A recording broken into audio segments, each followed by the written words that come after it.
Bonjour Manuel Pénicaud, vous êtes ici au MUCEM à Marseille, l'un des responsables de la très belle exposition Les lieux saints partagés. Où partons-nous grâce à vous?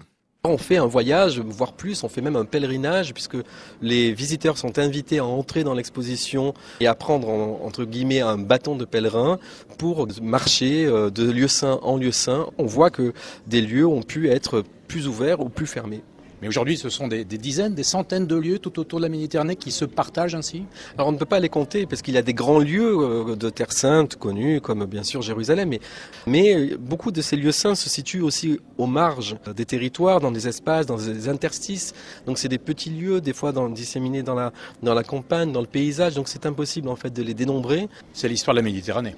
L'histoire de la Méditerranée est émaillée par ces phénomènes migratoires, d'exil, de pèlerinage aussi. On voit bien comment le phénomène pèlerin qui existe depuis toujours, on voit bien comment des lieux, des monastères par exemple chrétiens ont pu être des étapes des pèlerins musulmans allant vers la Mecque. Et donc on voit des entrelacements aussi inattendus. On va prendre juste deux endroits, le mont Carmel. Le mont Carmel, c'est une grotte qui est dédiée au prophète Élie, qui est vénérée par les trois monothéismes. Et on voit que cette synagogue, qui était avant une mosquée, est aujourd'hui visitée quotidiennement par des chrétiens, des musulmans, mais aussi par des druzes. C'est un rêve réalisé là.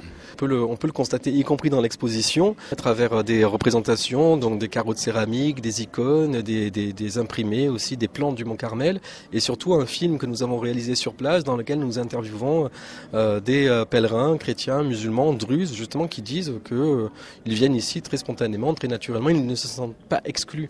On n'est pas dans l'exclusion de l'autre ou dans la négation de l'autre. L'Agriba. L'Agriba est un pèlerinage important pour les juifs séfarades de Tunisie, où ils se rendent en fait chaque année au mois de mai. L'Agriba est un personnage aussi ambigu, qui est parfois considéré comme musulman par certains. Une fréquentation aussi de ce sanctuaire par des musulmans. On est ici à Marseille, c'est le lieu idéal pour présenter ces lieux partagés. Oui, je crois. Nous sommes à l'entrée du Vieux-Port. C'est un lieu où tous les voyageurs ont circulé, commerçants, navigateurs, pèlerins. Migrants, voilà, en arrivant. Nous sommes sur l'esplanade où les migrants d'Afrique du Nord ont posé leurs valises, justement. Et avant les Arméniens. Donc c'est vraiment un lieu de circulation et de brassage multiculturel. C'est une exposition qui doit faire du bien. Espérons-le. En tout cas, elle est censée donner des clés vraiment de compréhension de la complexité du présent en donnant une épaisseur historique. Et c'est l'une des missions premières du MUCEM.